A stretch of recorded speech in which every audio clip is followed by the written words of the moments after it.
It is Thursday, May 26th, one day before Guardians of the Galaxy Cosmic Rewind opens up at Epcot Center. But right now, this is as close as we can get to the ride.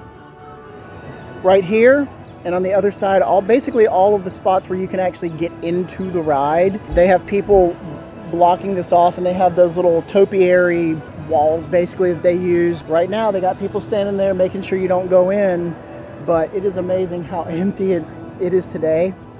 Tomorrow, that is going to be crazy. We're gonna see if we can get on this ride. Tomorrow, we'll be up early in the morning on our phones, and you're gonna catch it all from start to finish. So stay tuned, and hopefully we got in.